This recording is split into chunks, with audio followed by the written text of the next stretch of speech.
Here is the whole spiel on rounding.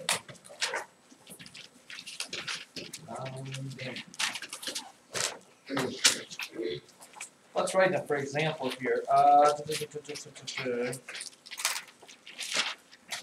Round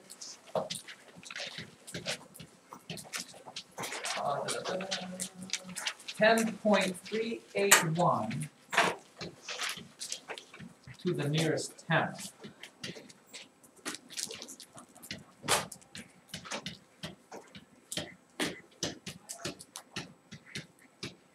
Okay, rounding that to the nearest tenth. Before you do anything, we have to know what number is in the tenths place. What number's in the tenths place? Because that's what we're rounding to. Demetra, in the tenths place is the... Yes. So, that means if the 3 is in the tenths place and that's the number I'm rounding, what would be my two choices for an answer? My answer is either going to be 10.3 or I'm going to round up to 10.4. Okay? And the one thing I want to tell you for absolutely positively certain is you never, ever, ever write any of the other digits after the number that you round. Notice this number has 3 digits after the decimal. If I'm rounding to the tenths place, the tenths is the last digit I will have. For good reason. Why? Well, let's see. What answer would this be first? Is it 10.3 or 10.4, and how do you know? 10.3 or 10.4, and how do you know? Morgan? It's 10.4 because 81 is bigger than 50. Okay, you don't even have to go to the whole 81. You can just look at the 8 is bigger than 5. Okay? Since this is the one you're rounding, you look at the next number after it. If that number is 5 or bigger, we always round up. That's the same rule for anything we round. Okay, and since that was an 8, we round that up to there. Now back to my original thing. So my answer is 10.4. Why? Because normally when we round whole numbers, we just change everything else to 0 after the number we're rounding. Why don't we do this? Why don't we write it as 10.400? Anybody? Caroline? That's to do the nearest tenth. Okay, it has to do with rounding to the nearest tenth. Sam? You don't need those extra zeros. You don't need the extra zeros. There's Are these two the same number? Yes. They absolutely are.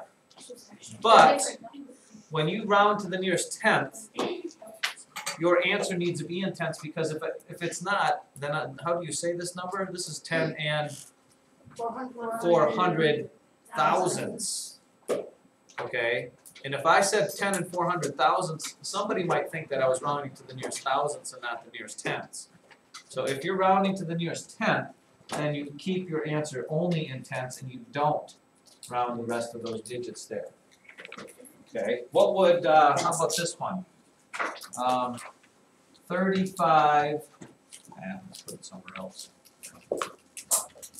35.996 to the nearest hundredth. To the nearest hundredth. So when you're doing this, you have to decide what number's in the hundredths place. What number is in the hundredths place? Holly? The second 9. The second 9. So this tells me if I'm rounding up or down. What are my two choices for answers at this? Well, we know the first choice, it stays the same, which would be 35.99. Your other choice would be, Taylor? 36. 36. Yes, and remember, you have to put those zeros on there because if you're rounding to the hundredths place, there have to be digits in the hundredths place. Now, which one is going to be the answer? Looking at the 6, since it's bigger than 5, you add 1 to all this. So 36.00 is the answer. If you're rounding to the hundredths place, you have to keep digits in the hundredths place, even though they don't really do anything. Okay? Even though you could just say that's 36, you need to put that thing there. Let's see. Oh, here's a good one. Round $6 and, $6.7321 to the nearest cent. 6.7321, and you do run into this when you find sales tax. Sales tax will go out into that decimals past that we have in money. What are your two choices?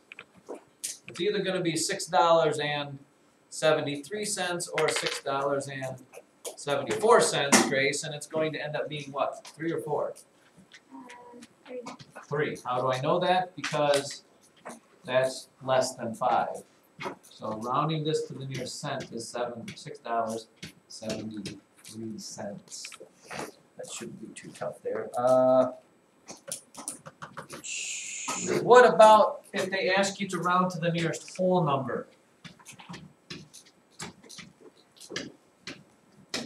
To the nearest whole number.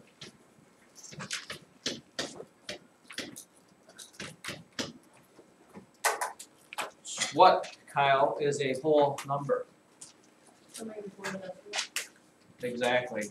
It's a number that doesn't have a decimal. So if I was rounding this to the nearest whole number, my two choices are either 43 or 44, Colton, and it is 44. Why? Because what tells you the nearest whole number if you're rounding?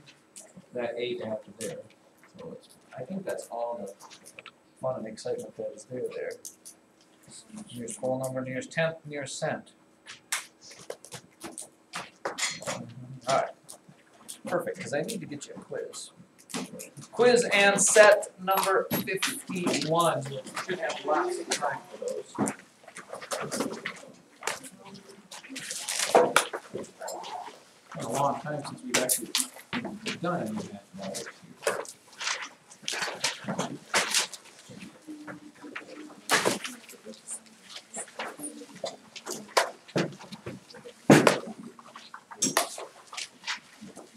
Grab me a quiz.